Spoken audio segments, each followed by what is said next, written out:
Santiago capítulo 1. Vamos a leer desde el verso 7 en adelante. Santiago 1, 7 en adelante.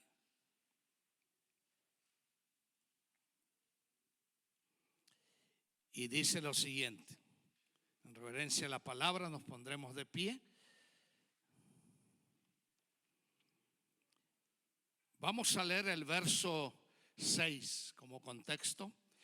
Pero pida con fe, no dudando nada, porque el que duda es semejante a la onda del mar, que es arrastrada, ¿cómo?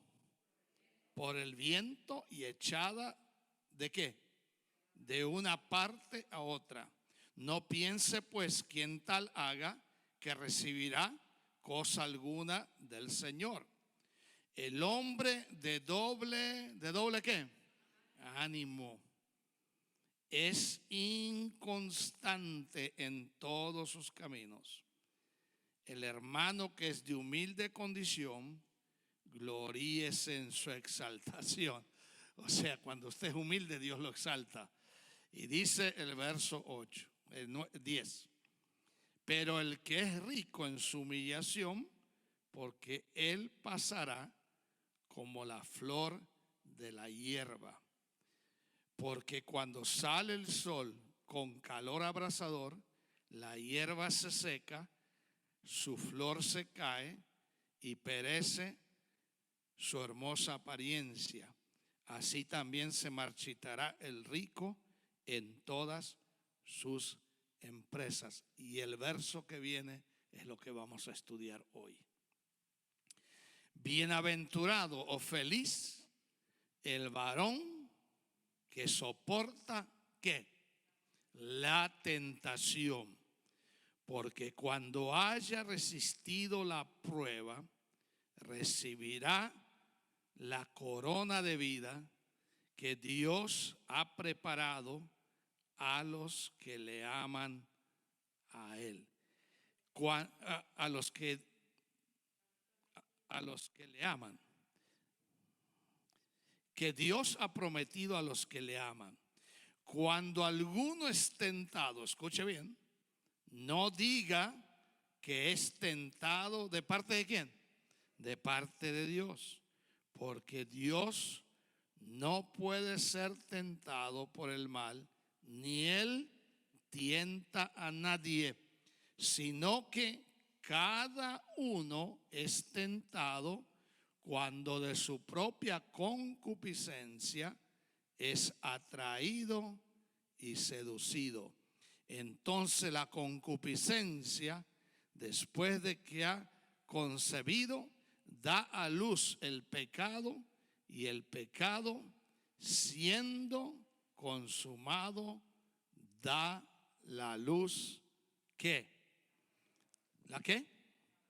La muerte. Qué interesante el pasaje frente a nosotros. Y yo quiero hacer hoy algo que le ayude a usted en la vida cristiana. Quiero que usted se vaya diferente a como ha entrado, aprendiendo algo de la palabra del Señor. He orado mucho por este estudio. Yo quiero hacer la diferencia entre pruebas y tentaciones. Y vamos a ver la diferencia que es notable como día y noche. Vamos a orar. Oremos.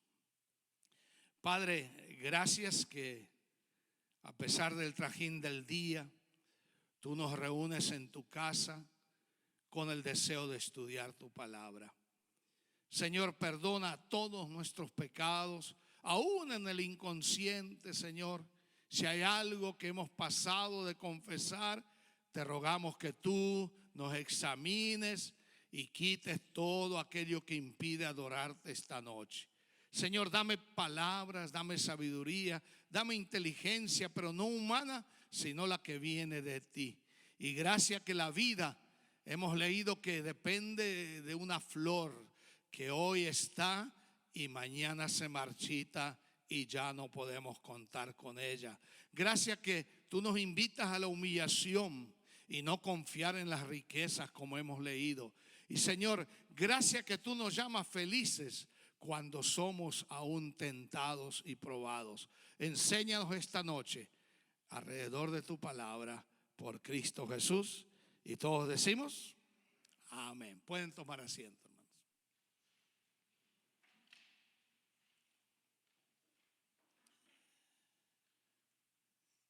Yo veo que hay gente que está muy confundida.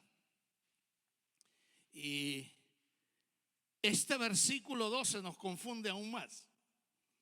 Porque habla, bienaventurado el que soporta ¿qué? ¿Qué? ¿Qué dice? La tentación. Y más adelante no habla de tentación. Cuando haya pasado ¿qué? La prueba. Entonces, habla de pruebas y habla de tentaciones. La diferencia es esta. Escuchen, mírenme aquí. No se me distraigan. Por ninguna manera hoy quiero que me presten atención. Las pruebas vienen de parte de Dios para ayudarnos a crecer en Él. Las pruebas son para nuestra educación espiritual.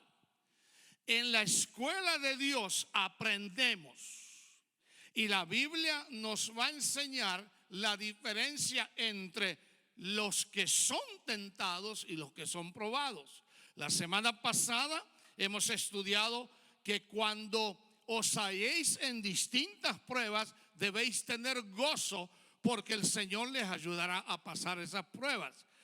Por ejemplo, la prueba viene de Dios porque dice en Génesis 12, y probó Dios a Abraham.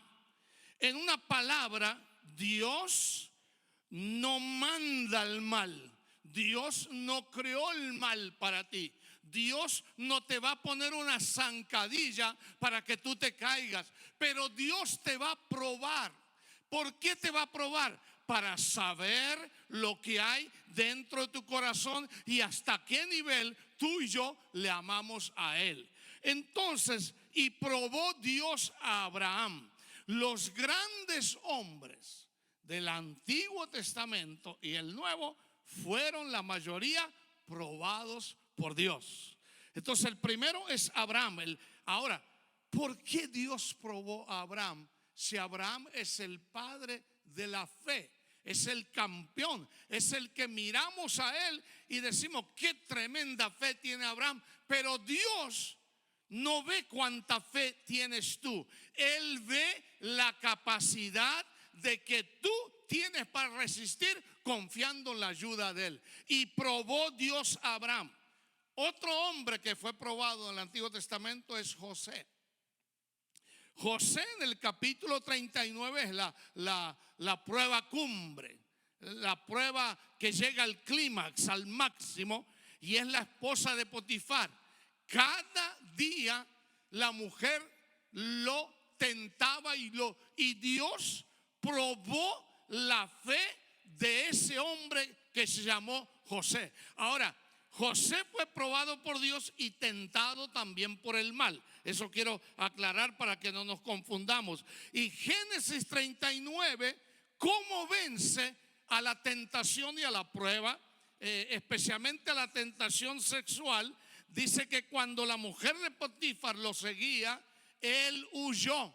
Y la Biblia dice, huye de las pasiones juveniles, huye del pecado. Cuando Lot salía de Sodoma, dijo, huye al monte. Y nuestra redención se hizo en un monte, en el monte Calvario. Y cuando usted y yo somos tentados y probados, tenemos un recurso que es la sangre preciosa de Cristo Jesús. Y cuando usted menciona el nombre del Señor y la sangre de Cristo, la protección viene y la victoria es asegurada. Amén. Y José huyó y Dios lo libró y llegó a ser el segundo en el trono de Egipto.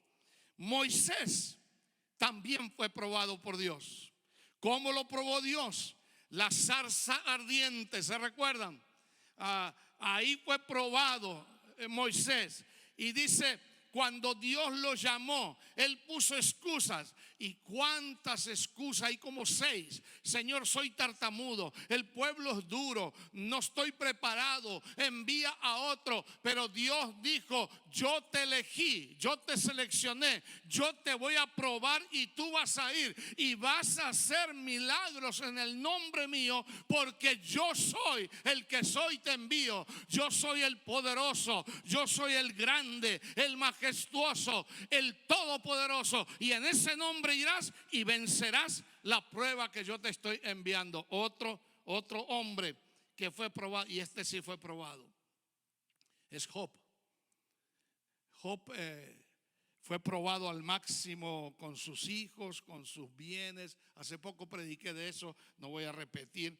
Y el quinto que quiero tomar de ejemplo que fue probado es Daniel. Y Daniel dice que no se contaminó de la comida y la bebida que comía el rey.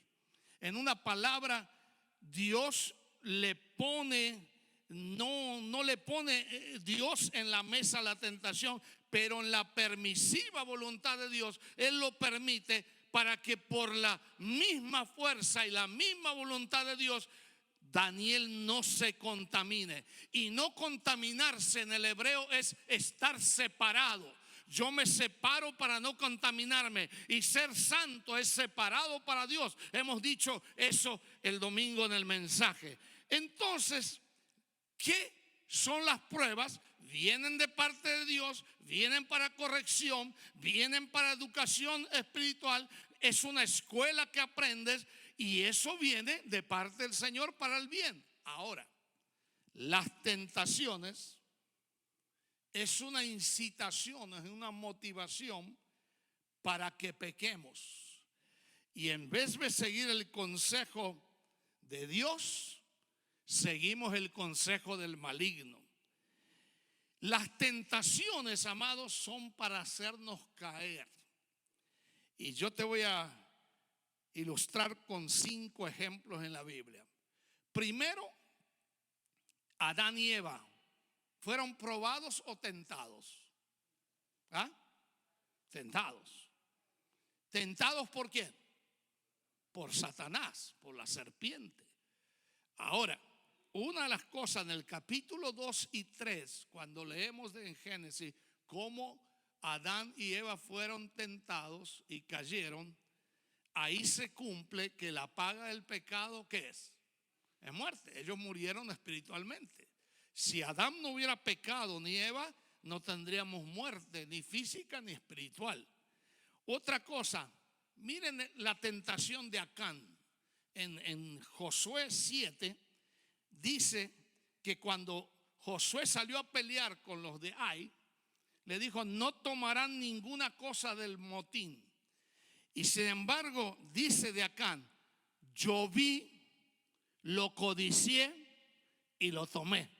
Mire, yo vi, yo lo codicié y yo lo tomé. Si eres tentado es que estás viendo lo que no debes ver. Si estás codiciando es lo que Dios no quiere que vea, porque Dios le había prohibido. Y si tomas, ya cometes la acción. Entonces, yo lo vi, yo lo codicié y yo lo tomé. Es un proceso que va de mal en peor, porque primero peca con los ojos, después viene la codicia del corazón y viene la acción de ponerlo en la práctica. Y hermanos, si hay una cosa que Dios no tolera, es que un cristiano ame el pecado. Cuando Cristo murió por tus pecados, cuando Cristo se sacrificó por tus pecados, cuando Él derramó hasta la última gota de su sangre. Y si usted, siendo hijo de Dios, dice 1 Juan 3 que el Hijo de Dios no ama el pecado, no sirve a Satanás, porque si amara el pecado nunca ha aceptado a Cristo Jesús como Salvador personal. Entonces, el caso de Acán, el caso de Giesi, solo voy a dar 3 o 4 ejemplos. El caso de Giesi Cuando Naamán es sanado, le quiere dar una recompensa a Eliseo. Eliseo no acepta la ropa ni las prendas finas, y a escondida Giezi va corriendo y agarra, le miente a Amán, y cuando regresa, Eliseo le dice esto. Él entonces le dijo: ¿no estaba también allí mi corazón cuando el hombre volvió de su carro a recibirte? ¿Es tiempo de tomar plata o tomar vestidos, olivares, viñas, ovejas, bueyes, siervos y siervas? No. Y dice que la lepra de Naamán se le pegó a Giezi, a él y a toda la descendencia de su generación.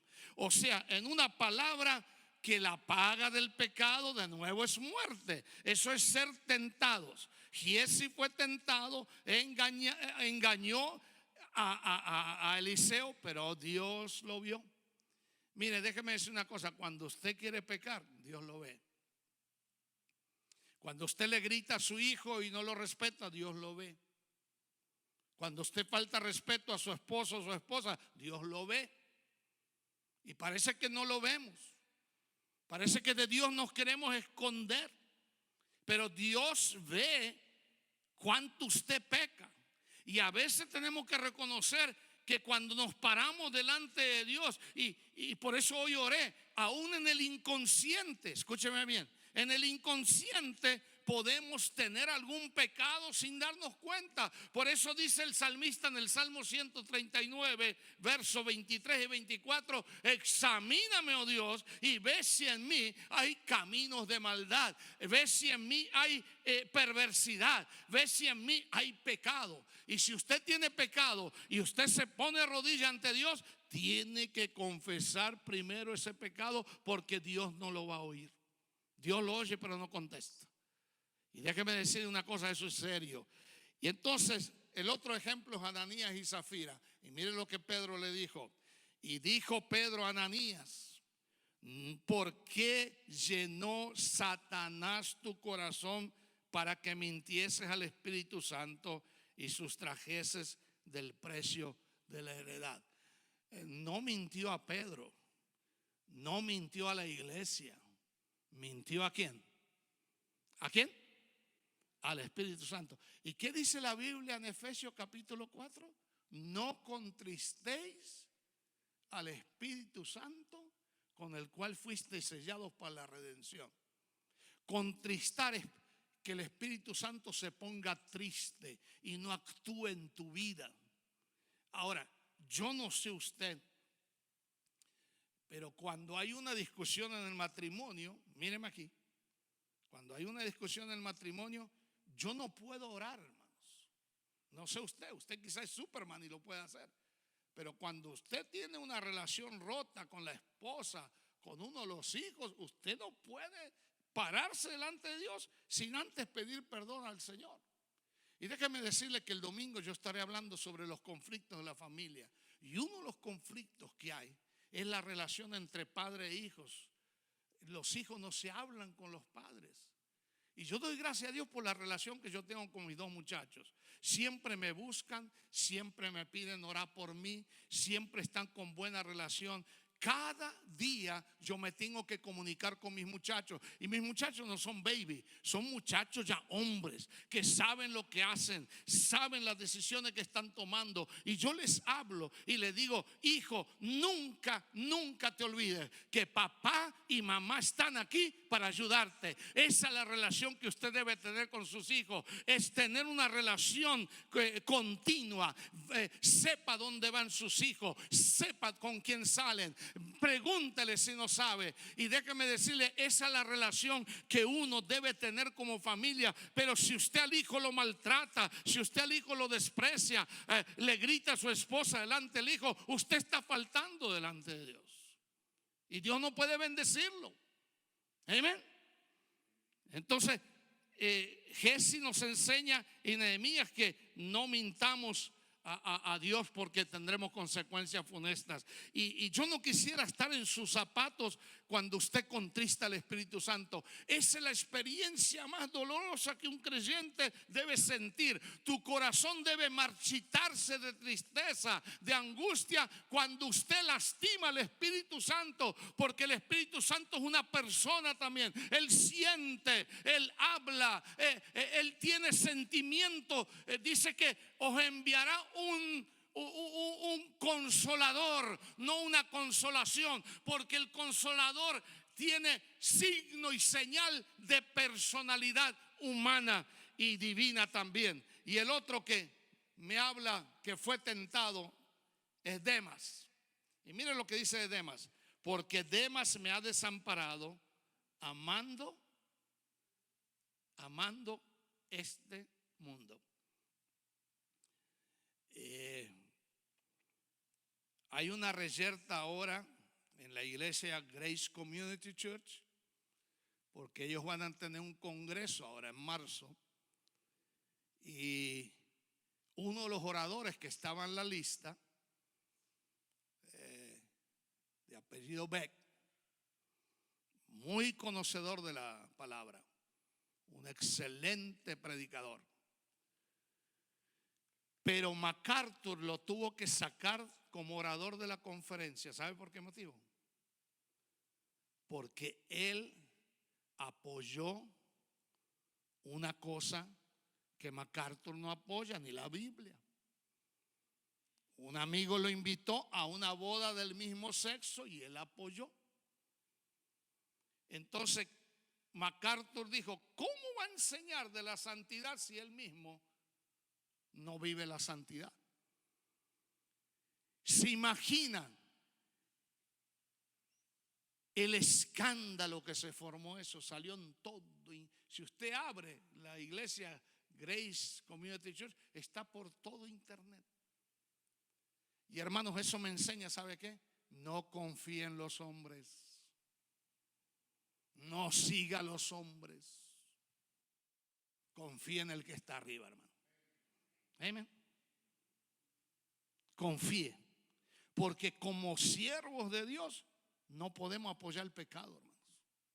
Pecado es pecado.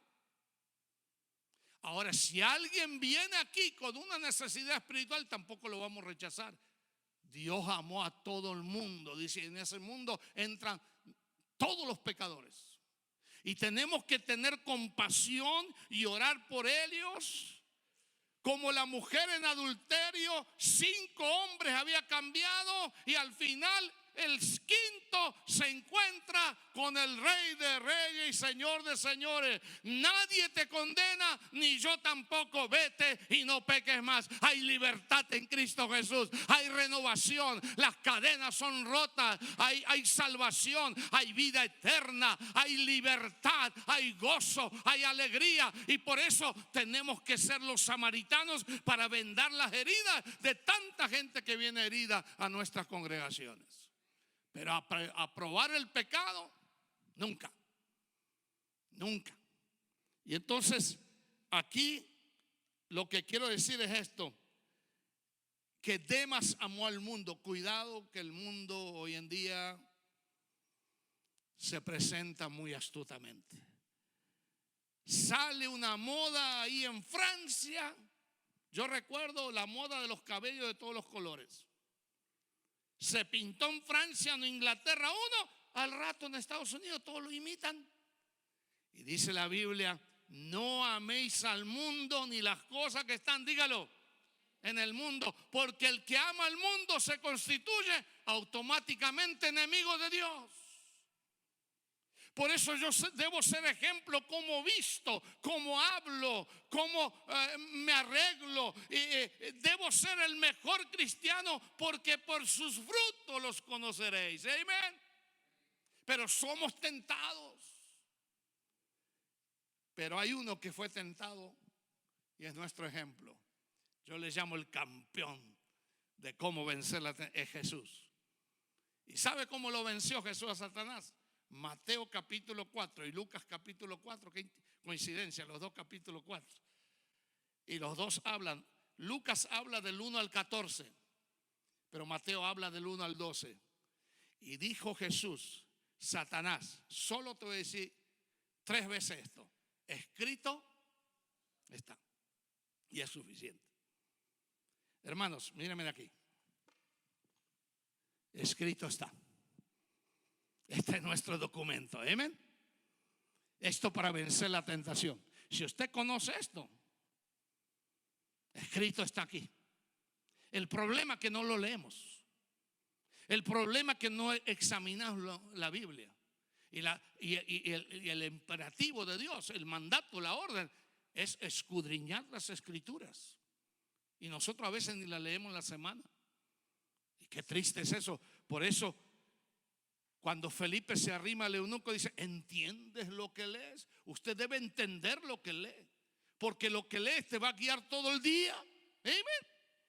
Y una de las cosas que Jesús le dijo a Satanás: escrito está, escrito está, escrito está. ¿Y qué se refirió? Que toda la escritura es inspirada por Dios y útil para corregir, enseñar, redarguir. Y dice: resistid al diablo y él huirá de vosotros. Ahora, no lo desafíe, sino resístalo. Amén. Entonces, ¿qué contraste hay entre la prueba y la tentación? Yo hice una lista de acuerdo a Santiago. En primer lugar, Dios prueba, Satanás es el que tienta. Amén. Dios prueba, Satanás es el que te va a tentar. Dios te prueba para el bien, Satanás te prueba para el mal, te tienta. La tentación es para el mal, para llevarte al mal, para cometer cosas contra Dios. Segundo, si Dios prueba y Satanás tienta, Dios no tienta, Satanás es el único tentador. Quiero que quede claro eso. Segundo, la prueba te aprueba, te ayuda. Mire lo que dice Deuteronomio: te he probado, Israel, para afligirte y probarte, para saber lo que había en tu corazón. El Señor te aflige. No es que te manda la aflicción, Él la permite en su soberana y permisiva voluntad, que no la entendemos, para saber lo que hay en el corazón. Entonces, la prueba te ayuda. Ahora, la tentación es destrucción, porque dice Juan 10:10 que yo he venido para que tengan vida, y vida ¿qué? En abundancia.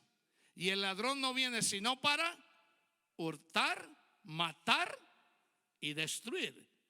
Fíjese, la tentación es para matarte, para destruirte. Y una de las cosas que Dios te prueba y te deja con gozo, puede lograr a través de la prueba la alegría, porque el cristiano cuando vence la prueba se alegra, pero la tentación lo deja a uno sin gozo. Y el salmista David dice en el Salmo 51: devuélveme el gozo de mi salvación. No dice devuélveme la salvación, porque la salvación es eterna.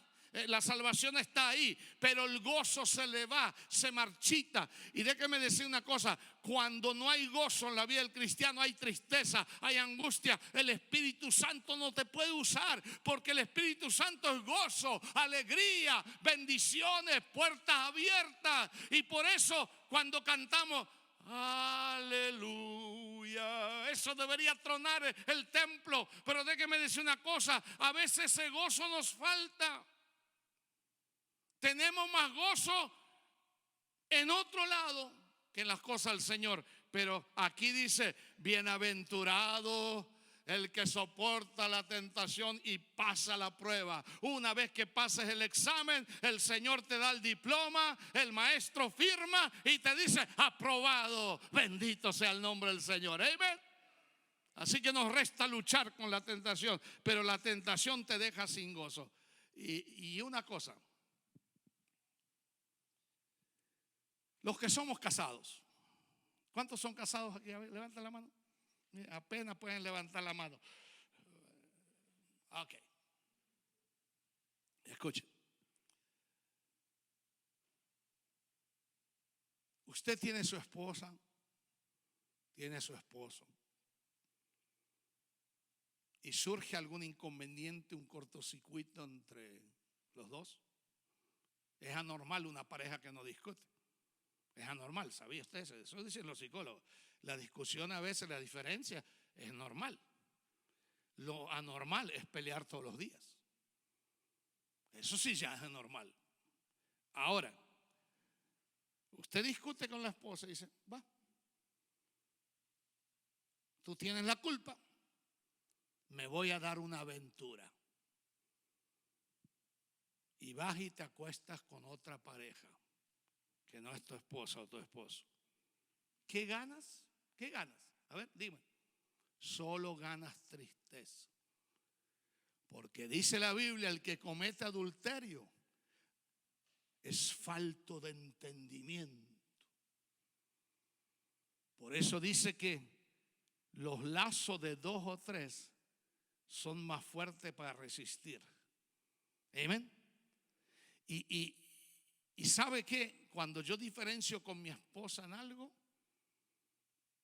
y yo le hiero el sentimiento, ella me hiere, yo no dejo pasar un solo día sin hablar con ella y buscar la salida. Y déjeme decir, haga eso y usted verá que va a haber bendiciones. Amén. Si no, el Espíritu Santo que se contrita, se entristece. Y una vez que amargas al Espíritu Santo en tu vida, es difícil levantarse. Entonces, dice, deleítate con la mujer de tu juventud. Y en sus caricias, recréate siempre. Mira, algunos se abrazan ahora. Todavía no, esperan. Cuando lleguen a la casa, pecadores. Y esto me llamó la atención. Y en sus caricias, deleítate siempre. Aun cuando sea abuelito o abuelita ella, deleítese siempre. Abrácela, dele un beso, dele el mejor deseo. Y usted verá la diferencia. Amén. Y a veces andamos, no me toques, no te rimes, vete de aquí, te doy con el martillo. Eso es tristeza. Eso es falta de respeto. Eso es tentación, hermanos. Y hoy en día yo leí un cartel que decía divorcio por $110. Le agregaron los 10. Pero si viene hoy día, le cobramos 100. Te rebajan los 10. Y abajo decía, y por otros 250 te conseguimos una a tu gusto. Mire.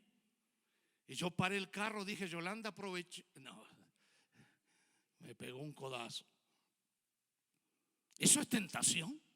Pero la sociedad te lo pinta tan bonito, tan precioso. Pero cuando uno cae en el anzuelo, la tentación, y caes en el anzuelo y te arrastra en ese anzuelo con la línea, ya no puedes salir.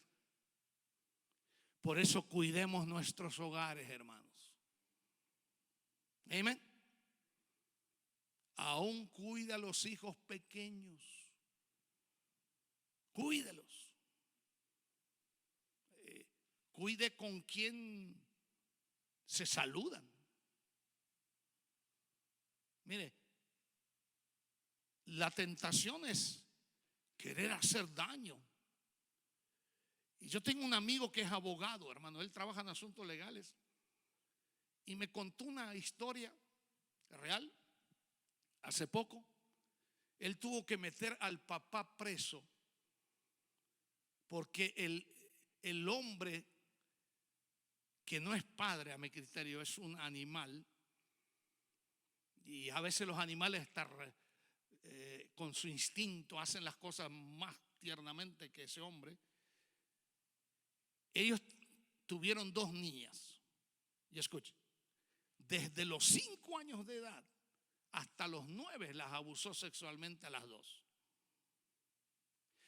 Y me decía este amigo abogado que el juez le preguntó a la niña mayor: ¿qué quieres que yo haga con tu papá en la sentencia? Dale tú la sentencia.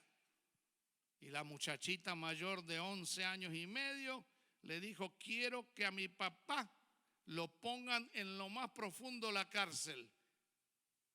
¿Por cuánto tiempo usted desea, señor juez?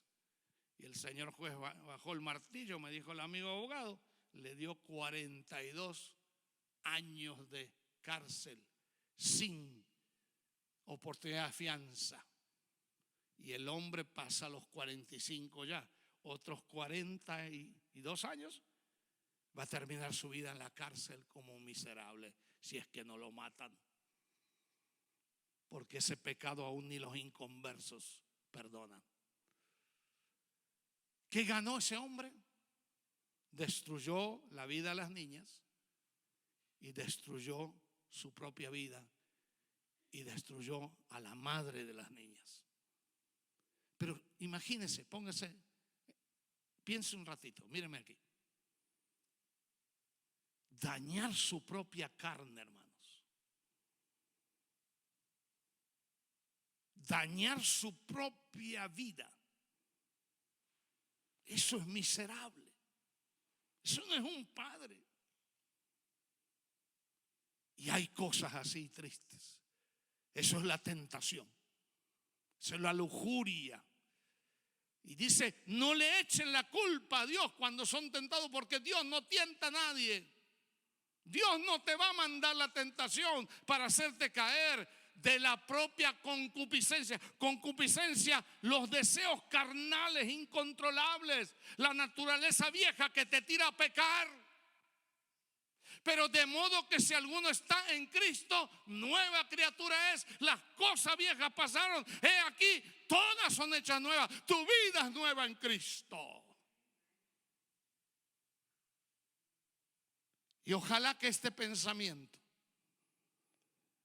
bienaventurado el que soporta la tentación. Y la semana que viene yo voy a hacerle ver con la Biblia que todos somos tentados. Pero hay una salida. Esa salida es Cristo.